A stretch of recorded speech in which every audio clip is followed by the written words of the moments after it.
Hello, everyone. This is Deborah Darris, your host of Transformational Tuesday, right here on Deb TV. Dynamic, empowered, and bold. You know we are. Each and every week, I am here bringing you another expert that's going to help you improve in every area of your life. Do you want to improve in your career? Do you want to go to the next level in your business? Do you want to learn social media strategies? Do you want to lose weight? Do you want a relationship? Tonight, guess what we're going to learn how to do? We're going to learn how to get paid to travel the world with my beautiful sister that I can't wait for you to meet. Her name is Anita Wing Lee. Say hi, Anita.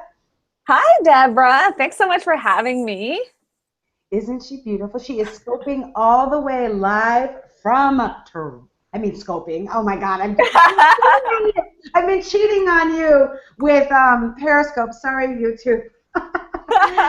Anita scoping all the way live from Toronto. And Anita Wing Lee, let me just introduce her formally to you. She is a transformational life coach, an award-winning speaker, a world traveler, and a spiritual mentor.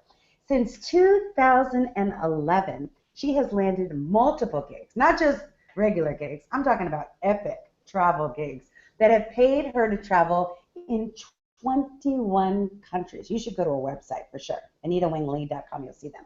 She's been to Europe, Asia, Africa, and now empowers others to get paid to travel the world and expand your horizons. She is a prolific broadcaster, let me tell you, absolutely prolific on Periscope, and the founder, wait till she tells you about this, of the Global Meditation Scope that is revolutionizing the world by bringing love, light, and peace to social media. She's going to talk all about it. She's also, and Global Meditation Scope is Periscope's first and largest creative meditation movement. Excuse me, not only that, she was a speaker at the Periscope Community Summit, first ever in New York. So please help me welcome. Let's give a wonderful synergistic round of applause for Anita Wing Lee. Virtual round of applause. The round goes wild. Anita, I don't see you in the center of the screen for some reason. Usually when I'm doing these, whoever's talking is in the center. It's very strange, right? It should automatically switch on the recording, but I'm not seeing you on the center of the screen. I'm just going to just double check. You can try clicking my box. Yeah, I was just trying to make sure. Yeah, okay. Oh, there you are. Oh, thank God. I was like, you know what? I love myself, but I would rather look at you for an hour than me. No offense, Deborah Darris. I love you so much. But, tonight we're really about my beautiful sister, Anita, who I met through Facebook. Periscope? I feel like I met you first through Periscope. I don't know if you met me through Facebook first. No, I met you through Facebook. Okay, let me tell you. Okay, I'm going to tell you the story, and then you tell your story. So cool. I just heard about this app called Periscope, live streaming app, and I joined this group called the Perry Girls. Right? Oh, no way. I haven't even heard this story. I haven't even heard it. It's hot off the press. So I joined this group called the Perry Girls, and there was something about you, Anita. Your energy, your light, you're brilliant. You have this yellow golden aura. I don't know if anybody's ever told you this. It was so brilliant. Ooh, I get chills. It was so brilliant that you popped off the page. And I said, I want to know this girl. And what is this girl about? And so out of all the Perry Girls in the world, I picked you, girl, to be my friend and to find out what you were about. And that's when I auditioned to be part of your Global Meditation Scope. So that's how we met. No way. That is crazy. Because now there's I think 8,000, 6,000 people in the Perry Girls group. When I was in it was under 1,000. And I'm no longer really active in that group, although I love the Perry Girls. But that's why it's one of those, it's the right people will find you. This is one of my messages on Periscope. It's the right people, trust that the right people will find you when they're meant to. And there you go, right? It's I only posted in that group a few times too.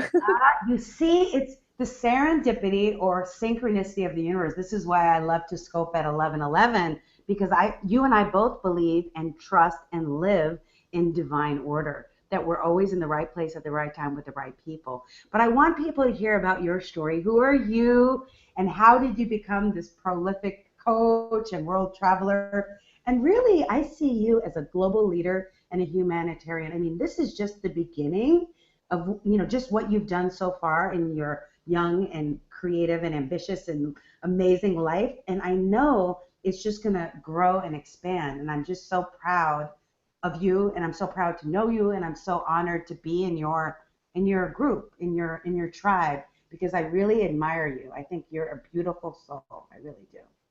Oh, thank you, Deborah. And it's an honor for me to know you and just to like be in your sphere, because everyone who's been watching Deborah's videos knows that she is a powerhouse of energy.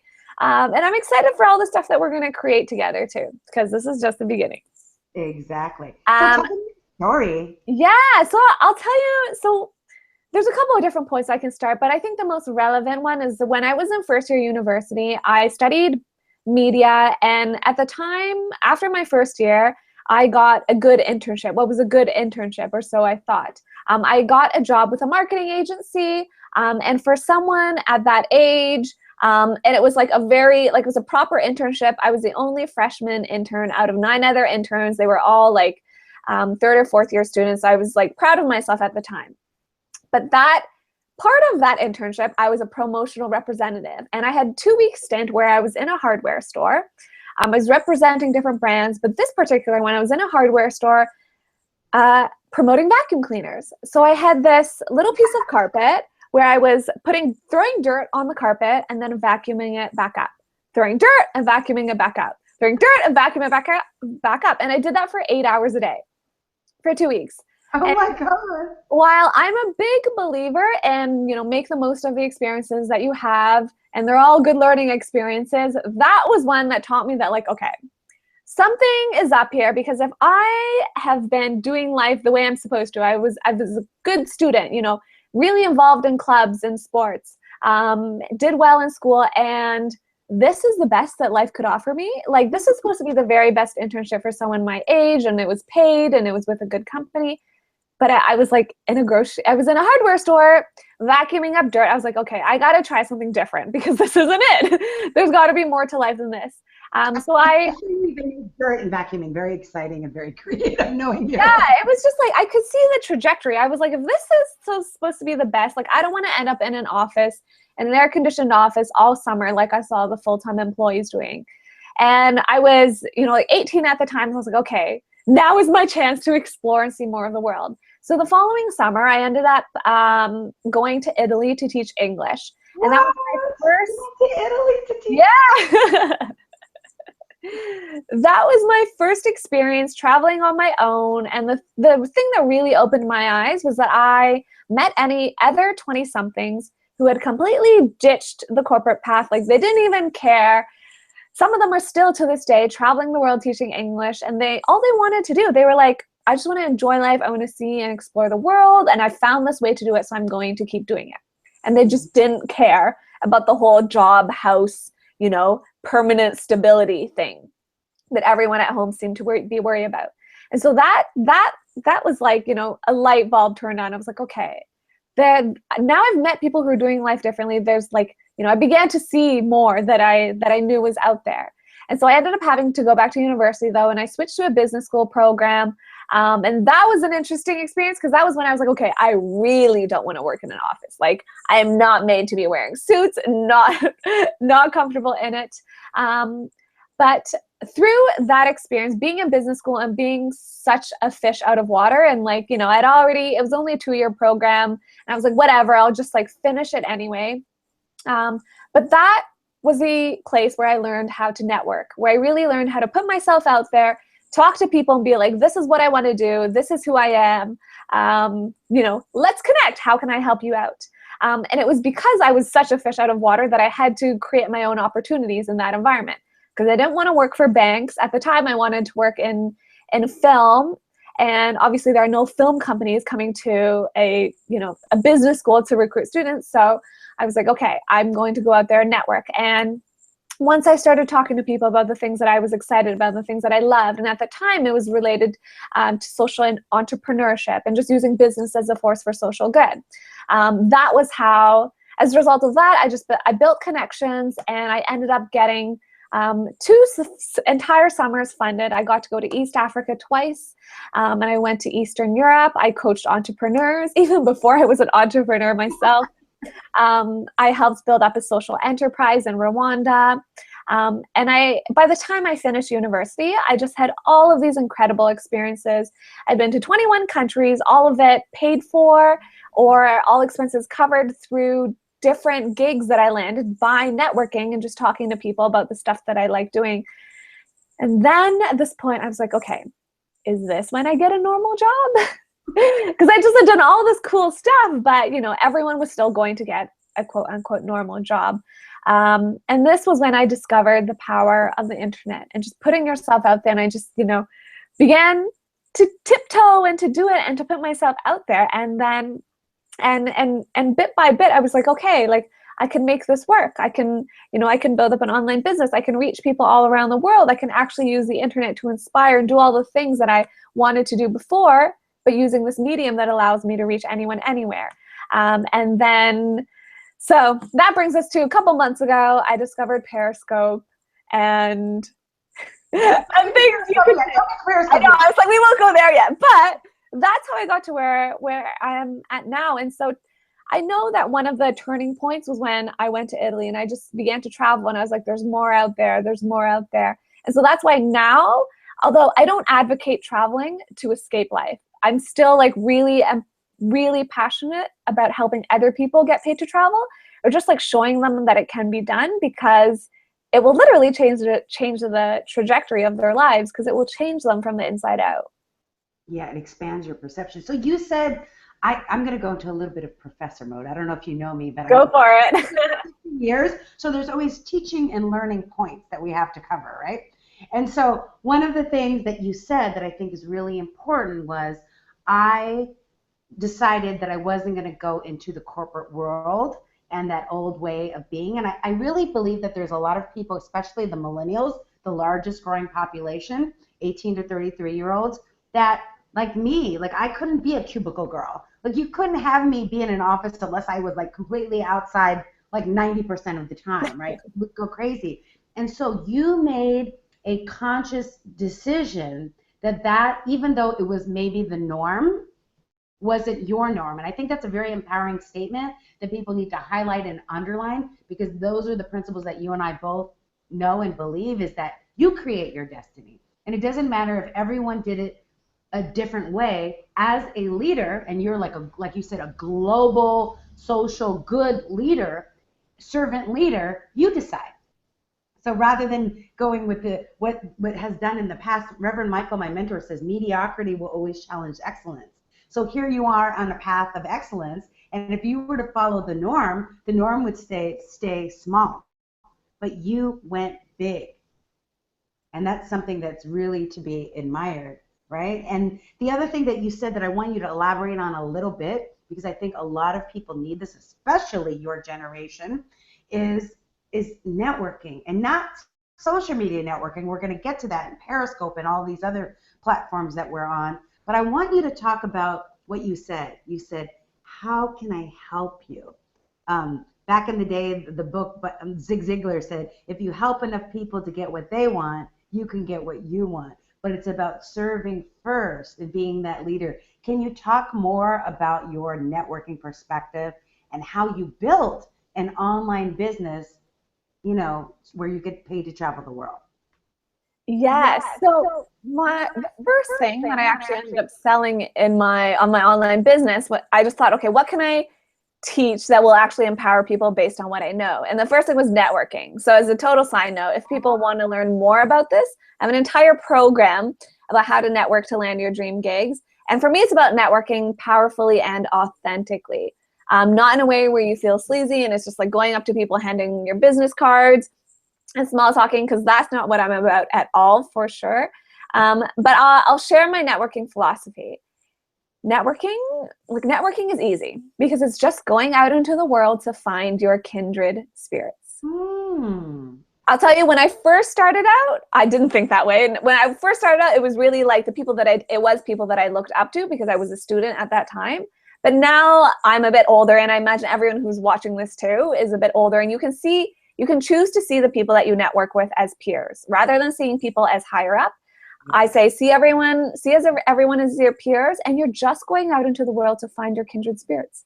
It's like show up to things. Different energy. Yeah, show up to events that inspire you. Like I'm a big believer. I really got my start meeting people in person. Magic happens when you go and you meet people. Go show up to events and introduce yourself, 30 different times, and you see like literally what comes out of your mouth because that's a way of creating your reality. This is sort of like the behind the scenes of, I believe, why networking works. Because when you go out and you talk to people about the things that you're passionate about and the things that you want to do, you create it. That was my experience, because I literally was like, I want to travel, I want to work in Africa, I want to work with inspiring entrepreneurs. And that's what I got to do, even though there was never a formal internship posting or anything like that. I just became known as the girl who's passionate about social entrepreneurship, who wants to use business for good, who loves to travel. And then when opportunities came up, people already knew who I was. And they were like, oh, Anita would be perfect for it. Interview her and, and then off I went. So that's really my philosophy with the networking first. It's like connect with people first. And again, if you are in a place, you mentioned that serving component, right? If you are in a place where the truth is someone is several years ahead of you, they've got way more experience, but you still want to connect with them. One of the best ways is to offer to help. Think of what skills you've got, because I guarantee every one of us has something that we could offer. And offer to help for free, or at least just like offer your gratitude and appreciation, because that's the stuff that people do notice. And it's like, never do it because you're trying to accomplish some end, but do it because you want to build a genuine connection. At this point, I'm just all about like, if it doesn't feel authentic, don't even do it, because it's not going to feel authentic to other people too. But when you're able to just see everyone, even those that you admire, New York Times bestselling authors, everyone, as humans, just like everyone else. They have to brush their teeth. They have to eat their veggies. They get stuck in traffic sometimes too. Then you can just approach them as humans and be like, how can I help? And just see what comes from that. Oh my God, I love it. We are such kindred spirits. My new book, exactly. My new book is on authentic networking and getting back to the real life connection, because that was the first thing that I ever did as a vocational counselor. Was I was working with people with disabilities, and I said, you can't just put your resume out there and expect people to start calling you. You need to meet people and be able to showcase your talent, skills, and abilities. And it's really looking those people in the eye so that they can like, trust, and respect you. But I'll tell you, girl, when I met my spiritual boyfriend, Eckhart Tolle,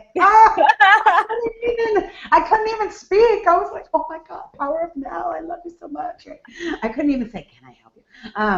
But I love your approach, because when you look at yourself as equal, not like you have more experience, I have less experience, but we're both here to serve the world. And if we're kindred spirits in alignment with serving the world, we're going to be, we're on the same level playing. Then you're not intimidated, you're not nervous, and you're not anxious, and you're able to be your true authentic self. Where can people get your book if they want to buy your book, your networking? It's a course. It's like a video with video modules and some bonuses. They can grab it at anitawingley.com/network. And I'm sure you'll put up the link on the website or something. But if you just go to my website and you look under work with me, you'll see it there. It's called Zero to Network. And the idea is how to take someone who has never networked before, just thinks of using resumes to get a job. I'll show you from, every form of networking, everything from writing emails to what to do when you meet people in person, to what to do at coffee dates, how to network on social media so that you can land your dream jobs. Because 99% of the different travel gigs and jobs that I've had, I knew someone before I ever submitted a resume. And yeah, and it's not hard. Like some people think like, oh, but how? Like, did you cold call them? No, it was just this, once you start and you get in the flow of networking, and you can do it easily and effortlessly, because I believe it should be effortless. It's just going out into the world and talking to people. then opportunities are always going to come to you. And literally, people will call you. People would ask me, you know, how did you get the speaking gig, or how did you get to go? We have to tell them the story about the Periscope. I know, exactly. How did you go to New York? And it's like, if you knew the success of the Ease and Grace program, you know, you wouldn't be trying to kill yourself bending backwards unless you're doing a yoga pose, you know, because it really, it's not magic, it's focus, intention. I really know that. And I know both you and I do meditation to help us clarify and get focused intention. And we're going to talk about that as well. But so let's just do a segue from, you know, the networking, and I'm going to put the link in the bio of the YouTube in the comments.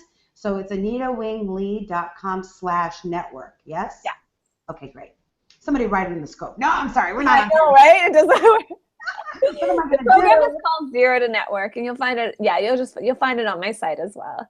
Wonderful. And so let's talk about how Periscope changed your networking and how this online platform can help other people that may want to get paid to travel the world, but may also want to just grow their business or whatever brand, their social good pet project that they're into. Let's talk about Periscope. Yeah, my like current favorite topic. But before I talk about Periscope, I actually have to talk about, I have to mention, because the truth is I've had way better success on Periscope than anywhere else on any other platform. I was on Twitter for like 4 years and I had 600 followers and still didn't know how to really use it and didn't really like using it. Whereas as soon as I got on Periscope, I knew that I loved it. I learned how to use it well, and then I took off, you know, with flying colors. So here's the thing though, before I ever even got on Periscope, this is something that you mentioned that I want to pull out too, is that this idea of serving the world. The reason that you can choose to see yourself on par with other so-called influencers is when you are so aligned with your life mission and your desire to serve the world that you know that you're going to reach their level because you just want to help people. All right, so even before I ever got on Periscope, I'd actually spent quite a bit of time sort of realigning my energy because I had a business, but something in it wasn't right. Like I would get too bogged down and, you know, in the aspects of running a business that it was easy to lose touch of like why I was actually doing it. So I actually spent a lot of time getting clear, and everyone has their own version of doing this, but basically what I did was just spend a lot of time in my spiritual practice, whether that was meditating or reading books that helped connect me to my soul and connect me to what I really wanted to be doing in the world. And so as a result of that, I'll tell you, when I got on Periscope and I was like, I love this, I knew that I was there to spread light. Like I knew that I was there to help people, to serve people. And from the get-go, people started coming up with names for their community. Sometimes they would name it after themselves and all this other stuff, but I didn't even try to come up with a name. From the get-go, I was like, you know what, I'm calling my peeps Soul Family. And I'm not calling it because it's a good branding or anything. I'm calling it because it's a reminder for myself that I don't have followers, I only have family. And the people that are brought to me are perfect and they find me exactly when they need. And everyone who shows up to the scope is exactly who needs the message. And it was just, you know, trust that everything is perfect. You don't need to push for anything. And so that is actually a big part of like my success on Periscope. I know I kind of like diverted from your questions, but I wanted to make that point because it's easy for people to be like, you know, to talk about scope strategies and all that kind of stuff. But before you even get there, know that Periscope is really only going to work for you if you bring that same energy of like going with an open heart, going with that attitude of service, going there, starting broadcasts with the intention of how could I help? How could I inspire? So when you bring that to networking then, and as it relates to, you know, expanding your network through Periscope or growing your business or, you know, potentially making money off of your Periscopes, it's the same pillar. You have to be more focused on spreading good stuff on Periscope, you know, doing things that inspire other people in your scopes before you ever think of what can I get out of it. So I've seen this, I can like provide examples on my own, but I've seen this with other Periscopers too. Those that try to get money or try to sell stuff, it doesn't work. And those who never mention it at all, like they actually end up making way more sales through their Periscopes than those who don't ask. Because it's the philosophy I talked about on my scope the other day about the law of circulation, you know. And I was telling the people when they were giving me hearts, because they give hearts for showing appreciation on Periscope, that I'm like, for the hearts that you give, you get it back tenfold, you know, because I appreciate so much of who you are, and whatever you give away, you get to keep. So when you go to get, you're coming from a place of lack and limitation.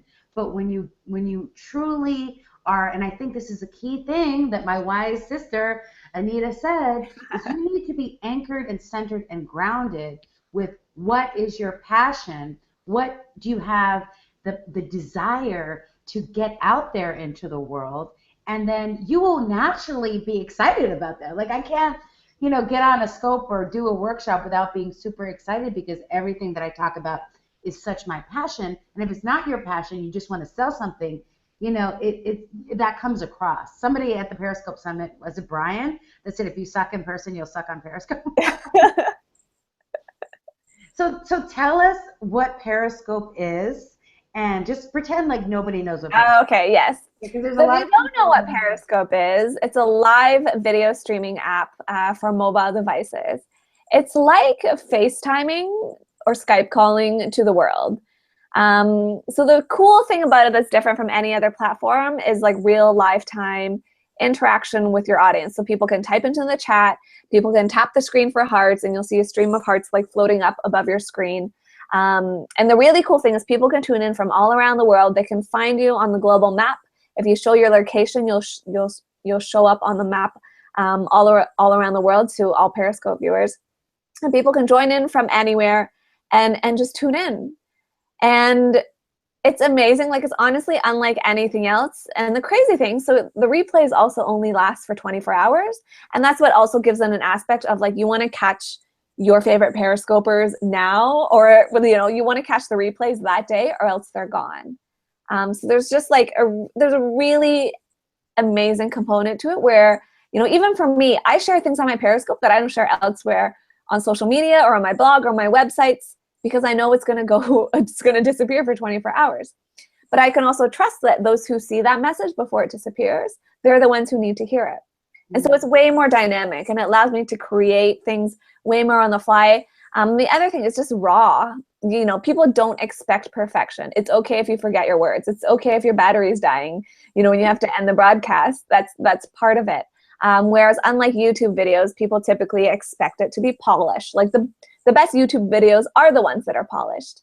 And there's nothing wrong with that, but that's what gives Periscopers an edge. If you can be, you know, your genuine, authentic, passionate, uplifting person and yourself on Periscope, it's going to come across. I think it's actually the most powerful because, as the saying goes, your vibe attracts your tribe.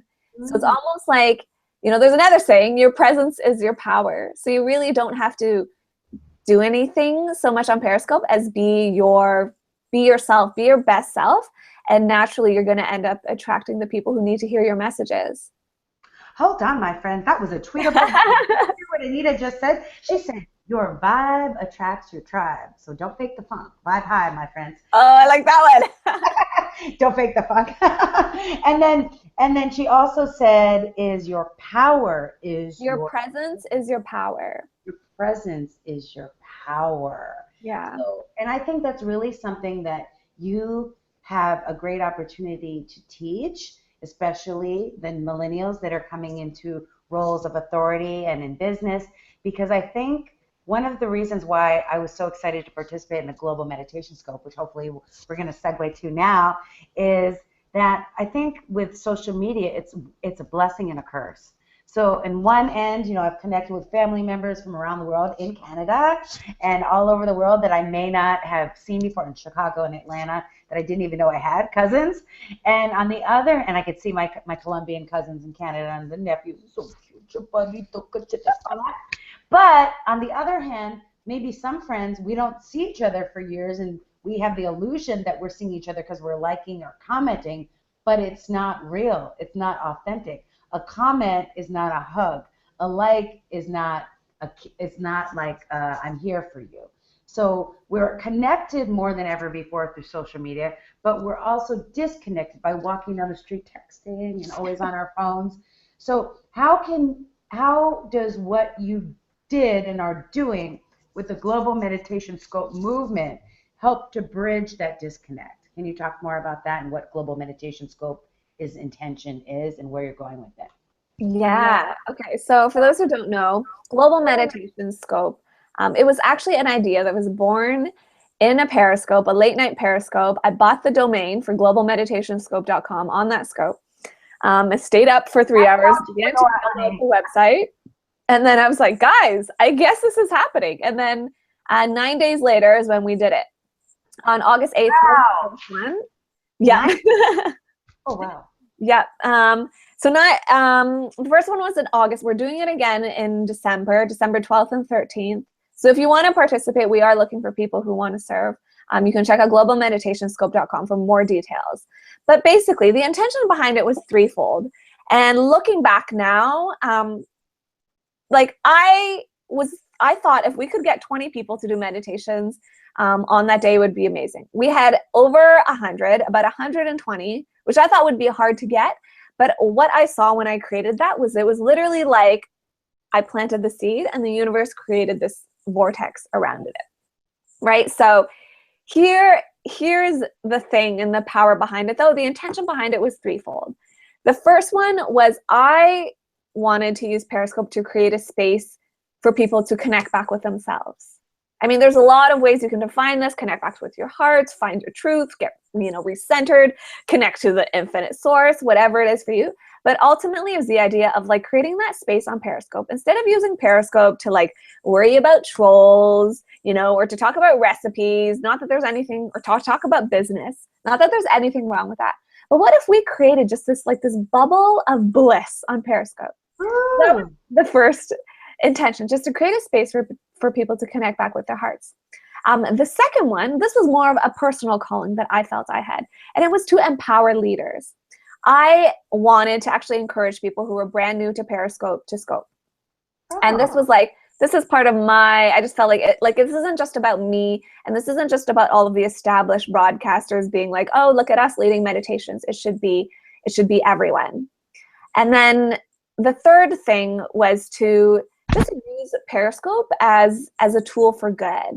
And to, here's the thing, redefine meditation.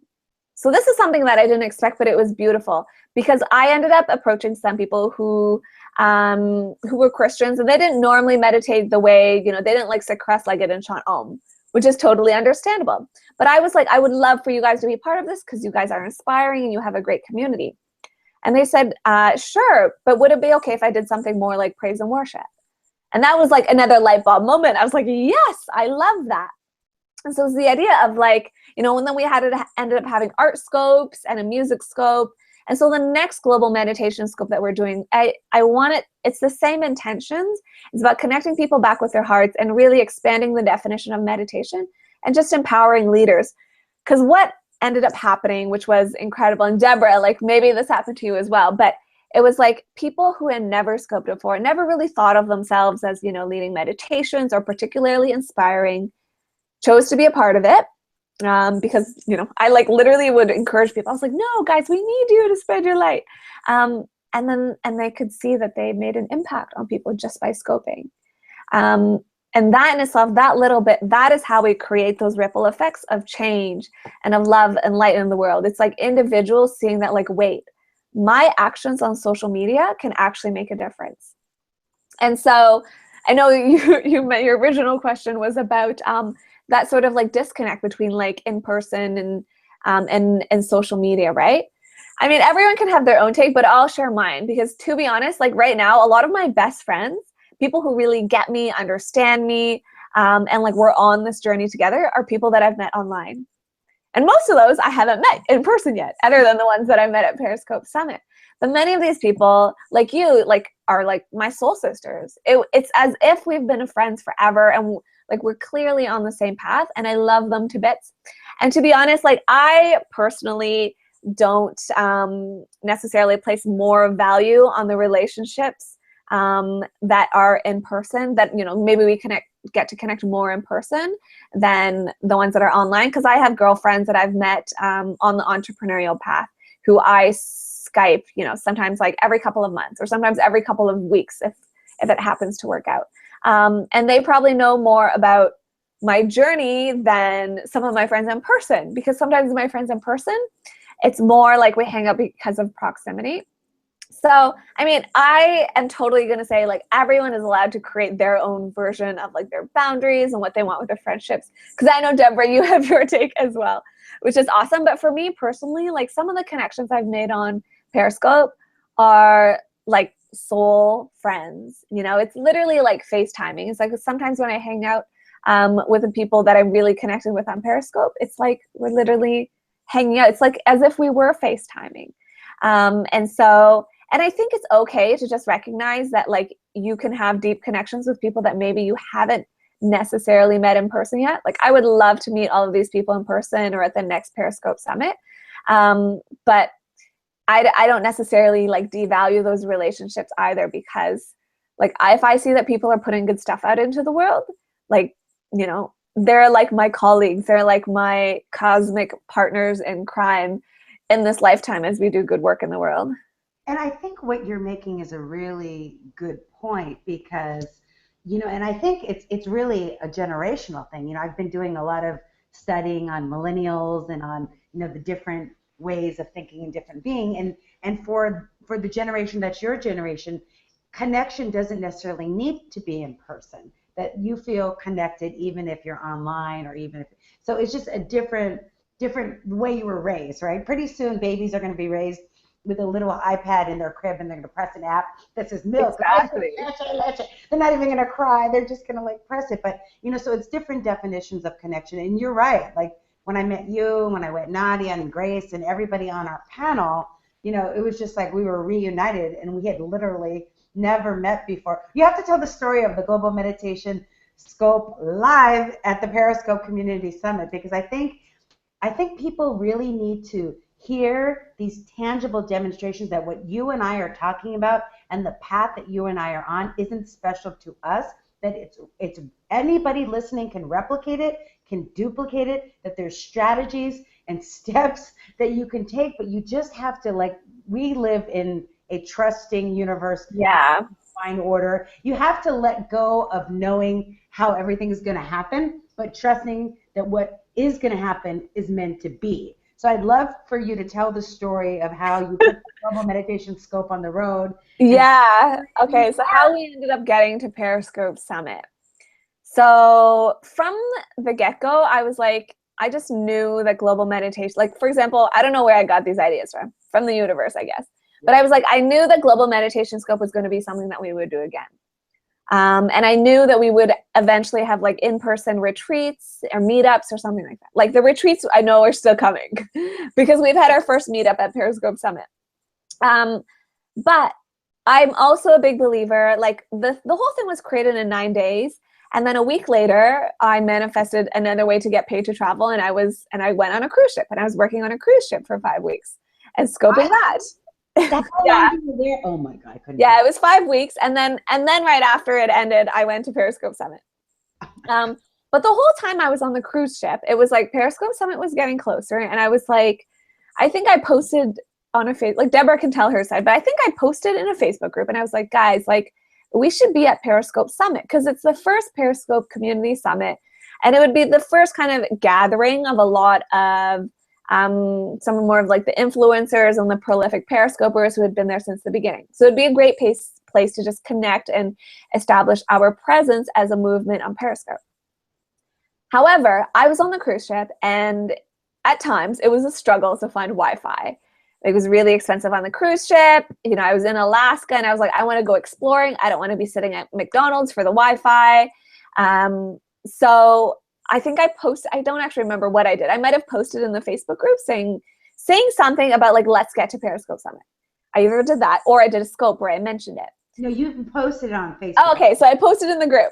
And then, you know, and I just left it because I was like, I can't even really do anything. Like I can't, you know, I've got my hands tied behind my back because I don't have internet. And then, so from my end, what happened was like basically I got a message. I can't like Deborah ended up being the one to contact Kathy Hackle, who I knew of, but I didn't know her personally. But she was one of the organizers of Periscope Summit, and she like initially explained what Global Meditation Scope was. I think we had like 500,000 impressions on Twitter. We had so many Periscopers who were involved with it, and it was just an amazing movement, and that we should be at Periscope Summit. And then Kathy was like, "Yeah, we'd love to have you a part of it." We were like, what? Yeah, and like that was it. And it was just like, and I was like, okay. So I explained a little bit more. Like, you know, Deborah wrote that message. I think Kathy wrote back, and I was like, yes. And this was, you know, and then I added my piece.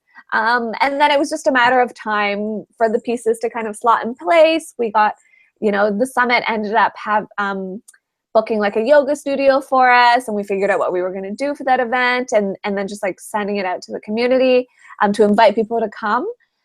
But ultimately, like, the story behind it though is crazy though, because like I didn't even have internet access, and I was like, you know, I was like, if it happens, it happens. If it doesn't, you know, whatever it is. What was that? I said, if you were to look at it on paper and like from the outside, I want everyone listening to hear this from your own perspective in life, because there may be situations in your life that seem impossible and that you're like, it would really take a miracle. Well, guess what? Marianne Williamson, my mentor last night, said there are no degrees in miracles. I mean, I couldn't. No order of difficulty in miracles. No order of difficulty in miracles, yes. And so when Anita said that she, you know, wouldn't it be nice, kind of, you know, that's the thing, the law of attraction. Wouldn't it be nice to be at the New York Summit? And I was thinking, wouldn't it be nice? But I had just came back from Miami, and I was like, it would be nice, but is it logistically possible? And I was like, you know, if it's meant to be, it's to be. Let me put it out there. And I didn't know Kathy either, my friend. I just messaged her on Twitter, Facebook, Instagram, you know. I was kidding. Everywhere I could, Scoper. And so, but it's like Anita says, you know, if you have a service for the world and you go there, you go with the intention of making a difference and contributing, then it aligns up, right? So it's not going to get, but going to give. And it just, even though we couldn't even talk on the phone, me and Anita couldn't talk because she, Kathy and I couldn't talk because I was in Texas, and then I was in Miami, and then Kathy has been traveling the world. But somehow, just like the one moment that we got together, how long was our conversation? Like probably 15 minutes? It was so short. Because I remember I was getting on the bus to go to the Hollywood Bowl to see Trombone Shorty, and you were getting on a boat. She was getting on a plane. I was getting on a bus. She was getting on a plane. But you know what? If it's meant to be, that's what synchronicity. But the key is that I learned from my beautiful sister, Anita, is to live in the realm of trust, to live in the realm of knowing that there is a divine order in the universe, and the universe is conspiring for the highest good. And if it's meant to be, it will be. If not, it's something better, greater, more expansive, and to rest in that. Because when you rest in that, you will be so surprised about all of the doors that open up in your life. Because I really believe, that's my slogan is, with the power of synergy, anything is possible. So 2 or more are gathered. Marianne last night was saying, you know, in the traditional church, they say, can I get a witness to have that 2 or more? So I think it's what's so powerful, what you mentioned about Periscope, is the community is 2 or more. It's not like you're talking to a video camera or a computer. You're talking to real life people with real life pulses that have feedback for you, that say, we need Global Meditation Scope. We need you in New York. We need you in San Francisco. We need you traveling the world doing retreats, Anita, and spreading this message. And it's so powerful, your example. How did you get so faithful and so courageous? And what steps you have for others to do the same?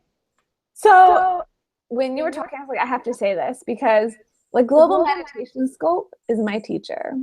And honestly, here's the beauty of it, because I'm not even entirely sure. It was like I had an idea, and then here, for whatever reason, though, it was literally like I was in this little bubble, this like time warp for 9 days, where there was something about the idea, I think, that when it came to it, I was like, this has got legs, you know, because Deepak Chopra does this global meditation, and he's Deepak Chopra, and he does this whole thing with Oprah. So, you know, I was like, okay, it obviously kind of works, like the concept, but we're obviously doing it in our own way on Periscope. and I'm not Deepak Chopra. So, and I don't have that kind of clout or whatever, but I'll tell you what happened during those 9 days. Like, I maybe knew what I was going to do for the first 2 days. By the third day, I was like, there was like an energy to it of its own, because I was like, okay, universe, if this idea is meant to happen and I'm really enthusiastic about it, and that means that it's, it's like a divinely inspired idea, I should go for it, then what should I do? How do I bring this message out into the world? And the universe would give me a little idea, and it would be like, do a scope about it, ask your people about it, or like start Perry trains about it, create a Facebook group. And then, so I just like, it was like, I literally just followed the instructions. Yes. And then I was like, and then I would do it that day. Maybe that would take me a day and a half, and then it would be perfect, and then I'd be like, and then I'd wake up, 2 days later and be like, okay, universe, what do I do now? How do I get this message out? And then I would implement that. And then here's the crazy thing that happened though. By like maybe day 6, I could see it start to take on a life of its own, because I had told like some of my Perry family, which is what you call your community on Periscope. I had told them, I was like, guys, I need your help. I can't contact 100 people, 100 Periscopers. But if you want, go and find the scopers that you like, tell them in the chat about Global Meditation Scope, and then ask them to be a part of it. So by like the 5th or 6th day, there were applications coming in for people to be meditation guides without me doing anything. And this is honestly like, other than maybe when I was in high school and doing stuff with clubs, this is like the first time in my life that I was like, wow, like all I did was put something in motion, and it was like, as I mentioned, that like vortex before, like the eye of the storm, it was like I could see it begin to happen. And so even, for the next global meditation, I know it's going to be bigger, it's going to be brighter, and it's more powerful, but I don't know exactly how it's going to happen. But I have this like, that 9 days really taught me that it's like, wow, when you just follow your divinely inspired ideas, and you just, you can ask the universe, pray for those instructions, receive when you get divinely inspired actions, do them, just follow that flow. Something so much bigger than you is created. So to be honest, like I said this, I think you might have seen it in the Facebook group to the privately to the guides afterwards. I was like, I just got a glimpse of how Oprah does it. Like in that 90 days, it was short, but it literally, it was like the universe showed me, when you just do what you were inspired to do, when you were just like being that force of love and light, sort of like the heart of the movement. Because yes, I took action, but I think more than anything, I was like the heart, because, there were certain things that were unique. Like I was like, I want to empower leaders. So I was like encouraging people who were total newbies to Scope to be a part of it. And I know that little things like that made the difference. And so I saw like it was only 9 days, but it was like something so much bigger was created. I cannot believe you created that in 9 days. I mean, I literally did a similar thing, and I did it for like 6 months. Can I give the teaching steps of what you just said? Yes. Okay, because I literally wrote a blog about it, and you just literally wrote all the pieces down. So okay. This is like such a Periscope thing to happen, but my laptop is low battery, so I'm gonna go grab the charger and I'll be back in like. Yeah, right. Yes, exactly. Okay. This is like, I can't believe this is happening, but I'll be right back. Okay. One of the things that Anita said that was really important that you guys can all take as steps, because my goal for you to transform is not to look at Anita or look at me and say, oh, look at them, they can do it, but for you to be able to take the strategies, apply it in your life, and see the results. So step 1 that she did was ask, right? So when we ask, it's really important, because many people think that, or the ego tells us, the ego that's not our amigo or enemigo, that we know everything, but we don't. The first step is to ask. So I literally wrote a blog about this, Anita, exactly with the steps that you said, because I realized I'm like a manifesting machine, but I wasn't understanding how I did it. So I reverse engineered and I wrote down the steps. So step 1 is asking. So asking the universe, asking God, asking good. Our job is to know the what, and it's the universe's job, I call it God, to know the how. So it gives us the steps, but we have to ask, and then we have to listen. So it's to listen to the steps and to be able to comprehend them. And exactly what Anita said is to hear them and to have the faith to take the inspired action. So I think a lot of people will ask, they'll listen, but they won't hear, and they won't have the faith to take inspired action. Marianne last night was saying that it was so important that, we're not here to be martyrs. We're here to be teachers. And to be teachers, we have to walk the talk. And so you took that inspired action, you put it out to the universe, and then you allowed the summit to have an entity, to have a life of its own. And it's growing and expanding. And that's how it is to be a spiritual entrepreneur.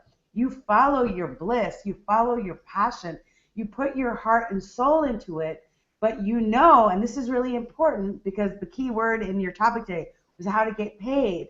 Because I know a lot of spiritual entrepreneurs that are broke, that they just give. Their problem isn't giving, but they don't know how to monetize. And so that's why it was really refreshing to hear that you do have a business background, and that's part of the way that you've been able to be such a prolific coach and speaker and things like that. Can you this is the final question before we find out, where to tune into the Global Meditation Scope. And I'm so grateful to be a part of the Global Meditation Scope. Do you know that was my first time ever being a part of a summit? I never had done a Perry trade before. I wasn't scoping on a regular basis. And being a part, and then when I went to scope, my phone didn't work. So I literally had to grab my iPad at the last minute. And Nadia had come on my scope, and that's how we connected. And to be able to meet people like Grace and to meet people like Alexa that are now part of my Perry family and Soul Tribe, and you really inspired me to write the book, because I wasn't going to write the book. But then when I did the Global Meditation Scope, I was it was the yes from the universe that not all the answers are on Google, and that people need to learn to reconnect with their souls and go within. And you were the inspiration for that. But can you just talk about how people can monetize the paid part, the turning your passion to profit? Can you just expand on that a little bit? Yes. So I love that you mentioned that faith component, because to be honest, that whole idea, whether it's getting paid to travel, ultimately it's about manifesting abundance, getting paid to do what you love in life. And for people who want to travel, that's travel, right? But this is something, I think that faith is actually a big component of it. Because I'll tell you, when I first started out, even my parents were like, well, is this going to be helpful for your career? Or, how is this going? How are you going to get, find a job for this afterwards?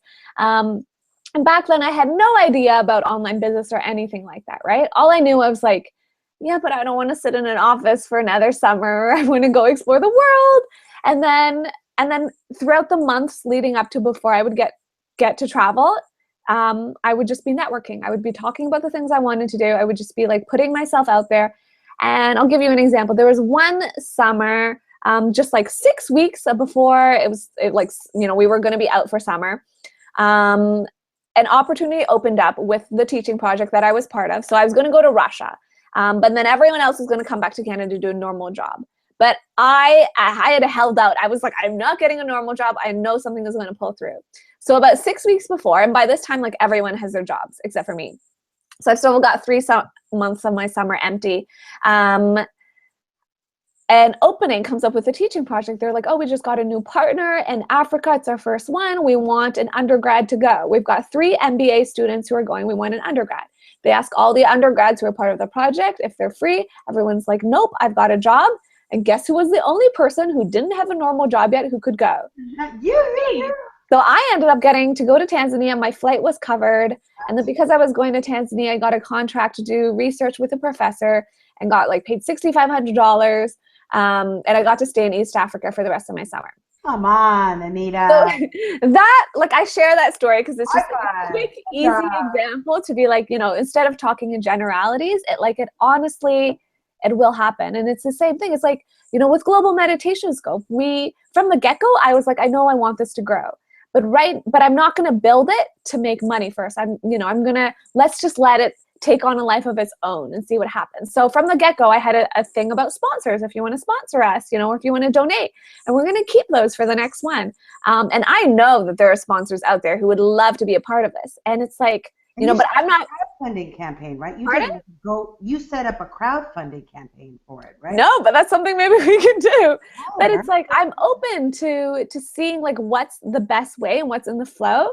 And it's almost don't expect money the first time. Like, you know, that story that I have of like that $6,500 to go to Africa, that was not the first time that I traveled. The first time that I went on my own solo was teaching English. So I'm also like, I'm a big believer in taking the path of least resistance, but always know where you are going and what you want. And don't divert from that direction, because it's like, you're going to be that one person that gets the lucky break. People are often like, oh, well, you're just lucky. I'm like, no, I wouldn't be doing what I did if I was like, oh, I'm just lucky. Like, I purposely share how I did the things I did. You know, it's the combination of networking, you know, like consistently going after your dreams, putting yourself out there to talking to people, like create stuff, right? Like I created Global Meditation School. I've been creating events and just like putting stuff together. I've been working, like I have a nicer website now, but I was like, had a baby, really basic blog a while back. But know that everything that you put out, if you're passionate about it, it is going to create something so much bigger down the road. And it's okay if it takes a couple months. Like, to be honest, like if you're in a job you hate right now and you're like, I'm gonna go get paid to travel, it'll probably, like, it's not gonna happen in 3 weeks. It could, but to be realistic, if you want to do it in a way where it's really enjoyable and it's sustainable and you're creating a new lifestyle for yourself, it's at least going to take a couple months. If not, you know, a year or so to ease into it. So, or the vortex, it might happen. Yeah, but the whole thing is like, if you want that vortex though, it comes from following your inspiration every day with everyone that you meet. You know, keep your eyes open for those miracles, because they are there, they are in front of you, and it's just a matter of like how used to that you get used to seeing them, and then you're able to recognize them, and you will get paid. Like, you will. You just got, like, you. That's one of those, you got to have faith. If you're feeling like iffy, just go back to the story I just told you. Oh my God, I love it. I just wrote a blog too about clarity and consistency and collaboration. We are in line. Yeah. I keep hearing you say what I'm thinking. It's just awesome. And I really, our show went so fast. It's like almost over. I could do a whole other, I want to do another episode, if you'll be so kind to come back on Transformational Tuesday, because I really want to go even deeper into this topic of networking, because I really believe that you have so much to offer. And one thing that you said was not to expect to get paid on the first time. My biggest disappointment when I did my Global Latino Summit was, you know, it didn't make the money that I thought it would, but the impact that it had and how I got to meet like 4 mayors and where it positioned me and my brand. And now I'm already going to be doing something with that with a partner, but it's making yourself available. If you heard what Anita said, she says you have to be willing to network, so get in front of people, to put yourself out there, to be of service, to offer to help, and then to trust that you're going to be in the right place. Even if everybody else is doing something different, you have to trust and believe in your passion, believe in your mission. So number one, I know you have a booklet on 3 ways about getting paid to travel the world. How can they get a copy of that workbook? Yeah, if you just go to, so everything is linked on my homepage too, but I'll give you like the specific links, and Deborah can link them up in the video. If you go to anitawingley.com/travel, there you'll get my free workbook. It's called the Get Paid to Travel Workbook. It has 7 steps that you can work through to help you work through all of your blocks that are stopping you from traveling, and then figure out the best way for you to fund your travels. There I also have a training called my Master Blueprint on how to get paid to travel. There's a video training there. And I've got a ton of freebies on my website. I've got a whole resources page with some of my most powerful books. I've got a mini mindset course called Be More Brave, because courage was actually one of the first steps. Like, you've got to have that courage to venture out onto your own and to travel.